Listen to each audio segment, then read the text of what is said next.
va prendre un bus de nuit. Moi, Loulou était super contente hier et avant-hier. Là, elle a un peu mal à la tête, alors elle est un peu moins contente. Moi, je voulais pas prendre un bus de nuit, hein, c'est Louane, c'est à Tu cause de Louane. rigoles, ça t'excite. C'était contente Ça aussi. m'excitait, mais je voulais pas, je préfère un bus de jour. Alors que moi, je vais galérer comme d'habitude. Je serai pas où mettre mes genoux et 10 heures dans un bus de nuit où je vais rien dormir, mais c'est pas grave. Ouais, tout ça pour faire plaisir aux enfants. Non, Et des non, bus parce que nous attendent devant, on a l'impression d'être dans un terminal d'aéroport. entre les sièges, il y a 85 cm. À voir, à voir. Tu as vu Maëlie là, il y a des bus de luxe, non? Oui, alors en fait, il y a 185 cm entre chaque siège. Et à la fin du bus, il y a les toilettes hommes et les toilettes femmes et au milieu le robinet. Il y a le wifi à bord. Et dans le nôtre, il y a 75 cm entre chaque siège. Et il y a un toilette au fond, ce qui est déjà pas mal. Mais là, c'est le grand luxueux, ce que vous pouvez observer. Ça y est, nous voilà dans le bus. Alors les filles sont comme des folles, alors que Trop bien, vous avez dit. Il y a 75 mètres de... 75 mètres, ah oui, c'est sûr. centimètres, pardon. Bon, je crois que ça fait 3 mois qu'on les fait voyager dans des collectivos, dans des bus de merde, et là, il suffit qu'on prenne un bus normal pour qu'elles aient l'impression de vivre un rêve.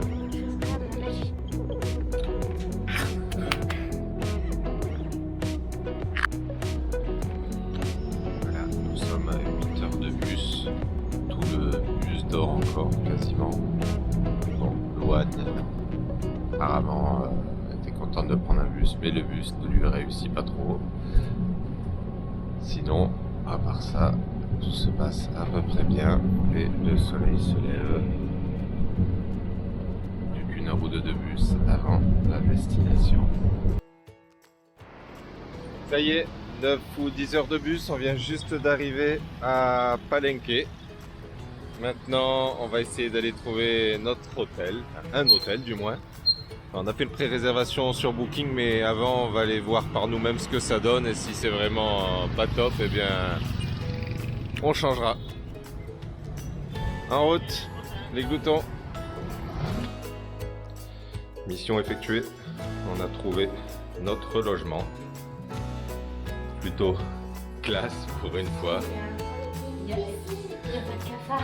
Il n'y a pas de cafard, il y a une installation de fou. On a même le wifi dans la chambre, c'est énorme. Et une piscine en bas. Et là, nous sommes en plein centre de Palenque. Mais il est tout film, ces gens. Qu'est-ce qui se passe? Mais qu'est-ce qu'ils ont vu? Oh, un petit. Oh, il est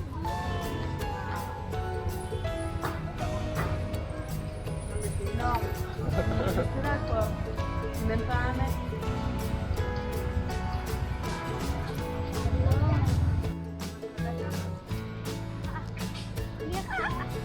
Regardez, on dirait trop de fou, ça. Qui ne pisse pas dessus surtout.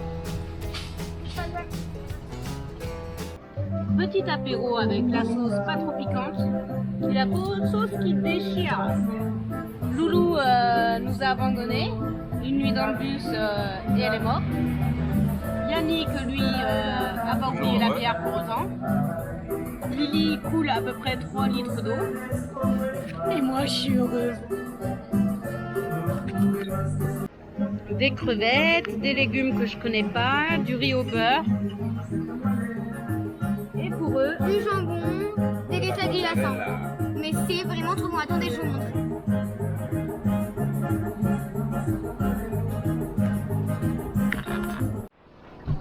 Alors ça y est, on a trouvé un collectivo pour rejoindre la cascade Roberto Arios qu'on nous a conseillé. Donc comme d'habitude en mode local avec le peu de place qu'on arrive à trouver. Moi je touche presque le plafond, Lolo est derrière et les filles sont devant, tranquilles, installées sur une banquette. L'aventure continue.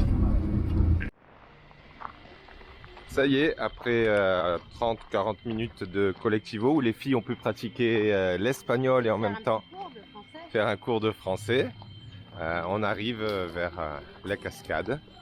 Et comme d'habitude, il n'y a pas de touristes. Bah si, il y a nous. On est les seuls touristes, ça a l'air super naturel. On continue la découverte. Donc là, sur la droite, on a les premières cascades. dans une jungle impressionnante. Et on continue la balade pour rejoindre d'autres cascades qui se situent plus bas. On voit les bassins d'ici.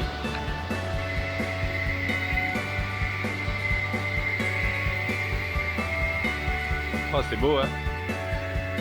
Par contre, on est vraiment sous une chaleur tropicale, c'est un truc de fou. Je transpire à grosses gouttes. On va aller se baigner.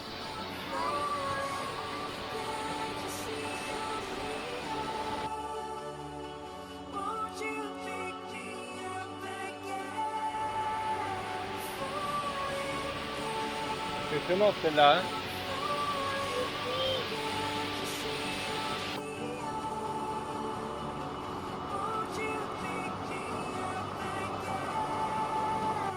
Alors elle est bonne?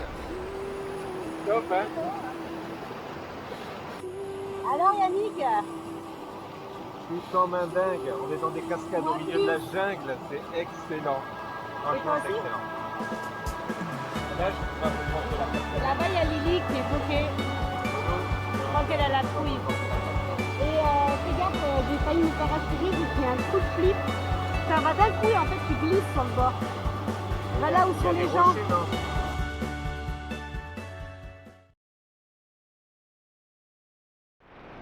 Voilà, ça fait un petit peu plus d'une heure qu'on est parti. Le bus s'est arrêté plein de fois. On a eu le droit à déjà un contrôle de police, hein, où on nous a demandé les papiers. Et ça demandait d'où on venait, pourquoi, quand on est arrêté. Petit contrôle normal, hein. Après le bus roule et s'arrête assez souvent. Et là, on est arrêté sur le bord de l'autoroute. Et il est en plein milieu du bus, à l'arrière, il a ouvert. Et je pense qu'il y a un problème technique un peu plus important que prévu. Dans le moteur. Voilà, donc là on regarde un film. Et puis au fond, les filles donc, sont derrière. Et là, au fond, il est couché dans le bus pour le réparer. Bon, le chauffeur qui était couché dans le bus, apparemment, n'arrive pas à réparer le bus. Donc tout le monde sort petit à petit. Ouais. On attend. On a droit à un joli coucher de soleil, hein, quand même, sur l'autoroute. On est au milieu de rien. Et puis, il me demande quand il va commencer à faire nuit. Mais bon, est-ce qu'on a le choix? Là, on va faire du stop. Ouais. Pour aller jusqu'à la prochaine ville. Et maintenant, marche arrière sur l'autoroute. Je sens que ce voyage va être mémorable. Et le bus fait vraiment beaucoup de bruit. Bon, c'est pas gagné. Le bus est arrêté pour la 6e fois. Je suis avec mon copain Slot. Salut Slot, alors tu passes un super voyage? Et tu crois qu'on va arriver un jour à Bacalar ou dans le cul de la balayette?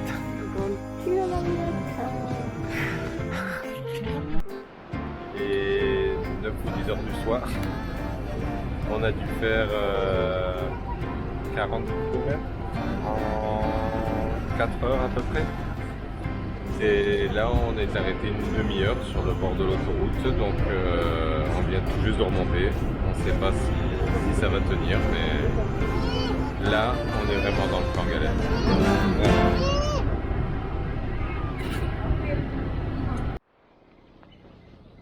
Alors nous y sommes enfin arrivés à Bacalar après un trajet de 14 heures de bus. Je ne sais combien de pannes et de pauses sur le bord de la route. Vraiment une catastrophe, quoi. Un trajet épuisant pour tout le monde. Parce que quand le bus s'arrêtait, bien sûr, il coupait la clim et il faisait 40 degrés dans le bus. Donc tout le monde descendait et puis on remontait. Ça n'a pas arrêté. Il y en a même qui ont débarqué dans d'autres bus qui se sont fait le reste du trajet, soit entre 4 et 7 heures debout dans des bus. On les a recroisés là ce matin, en fait, ils sont arrivés juste une heure plus tôt. Et voilà, et nous on a patienté et au final on a réussi à dormir un peu dans le bus puisqu'il s'était vidé. Et maintenant, voilà, arrivé à Bacalar et on cherche de quoi petit déjeuner. Alors nous arrivons à Magic Bacalar pour voir les lagunes de Bacalar et l'eau turquoise.